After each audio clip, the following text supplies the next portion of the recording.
Добрий день, шановні. Good afternoon, dear colleagues. The floor is given to Colonel Andriy Lysenko, speaker on behalf of the Presidential Administration. Good afternoon, dear colleagues. I would like to present information on the developments in the ATO operations area. As of yesterday at Mariupol, the armed provocations continue at Shirokino, where militants used tanks to shelter our positions, and also the adversary used 122 millimeter artillery and 120 millimeter mortars to shoot at our units at Staronativka, and they also shot from Novolaspa, and they retain all the heavy arms in that area. There were odd provocation not far from Petrivsk and Granitne. At Donetsk, the engagement continues without any interruption, and the main goals of militants are positions of the Ukrainian force at the airport at Piske, Avdiivka, or Pytne. And also the adversary trying to disturb our defense at Marinka, Krasnohorivka, Troitsk, and at the environments in Hodovka, but each time they're repelled by organized and powerful counteractions. They use small arms, grenade launchers, and 122 millimeter artillery, 120 mortars, and anti-aircraft guns.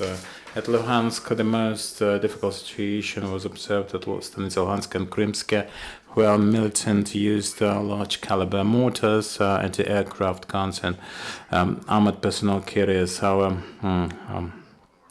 military units repelled there, giving them no chance, especially at the strong area Zota 4 that survived the mortar shell and effects of violation of ceasefire agreement registered by the Special Control Center. Monitors, the Ukrainian, the Russian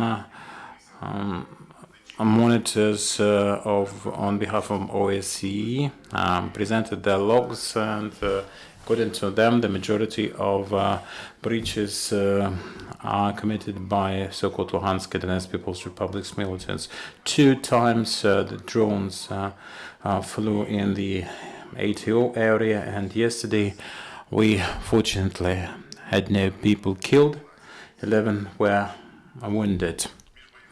And among militants, there are internal clashes and disagreements. According to our intelligence, the main initiators of putting artillery and tanks in the residential area to shell at the Ukrainian positions are militants who come directly from Russia. The locals who joined the illicit formations are against this, but can do nothing against the Russian mercenaries who are fully supported by the Kremlin. More and more militants leave the units of the militants because there is no funding in Holovka. The majority of local militants are contemplating leaving the units because there's no money in it, and they are spoke to the degraded treatment of the Russian mercenaries and the regulars from the Russian force. So it's much more difficult for the Kremlin to keep locals in the military units. They have to bring more and more directly from Russia. And the Russian businessmen who are close to the leadership of the Russian Federation are making money on this disaster. The so-called Donetsk People Republic, according to our intelligence, is entered by All Invest that sell lubricants and petroleum products. Also, there are cases of extortion. In order to continue one's operation, farmers have to give 1,000 hectares to the militant per hectare of the farmed land. Ukrainian special sources keep on demanding the financial sources for the terrorist formations in Sumy.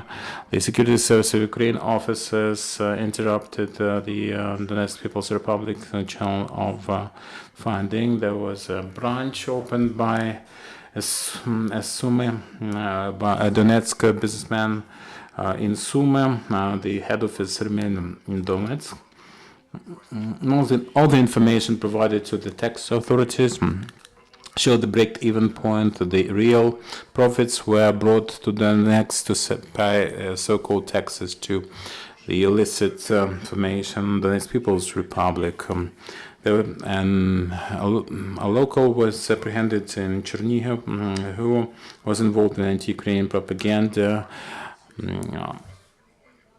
provoking among the local population, trying to promote the financial support of the Russian military units. 2 ambulances were received by the Ukrainian paratroopers. They came from Copenhagen and they were purchased by the volunteers, the Embassy of Ukraine in Denmark, and the Danish Charitable Fund. In Kryvyi Rih, we had fortnight tactical exercise for the units attached to anti-aircraft guns Zu-23 of the National Guard of Ukraine. The drilling demonstrated excellent results in shooting and aiming. The best officers were given certificates of appreciation and watches. The international community has full understanding of the Russian aggression posing a threat not just to Ukraine but also to Europe. According to head of the European Council, Donald Tusk, the European Union will develop by June 2016 the new strategy in the sphere of foreign politics and security that will take into account cyber threats and the threats of so-called proxy war. Thank you very much. That's it for today. Are there any questions?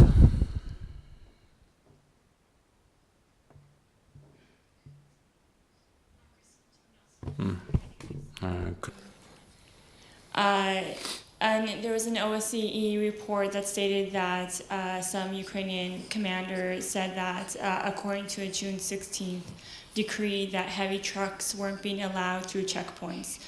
Could you give some details about what that ban is, which vehicles this ban applies to, and why this ban has been implemented?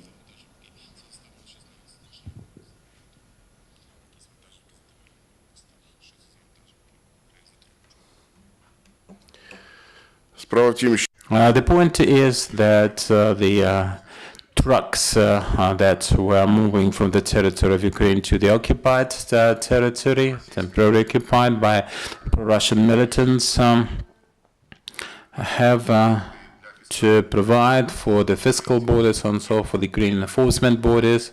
The documents verifying the cargo being legal, having all the necessary permits as a rule. This is some kind of humanitarian aid.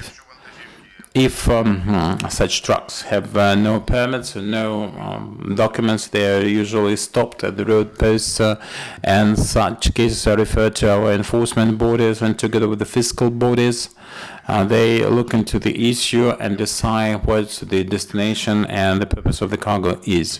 If documents are indeed not false and legal, the cargo is let through, otherwise it's stopped and seized. Thank you very much. There are no further questions.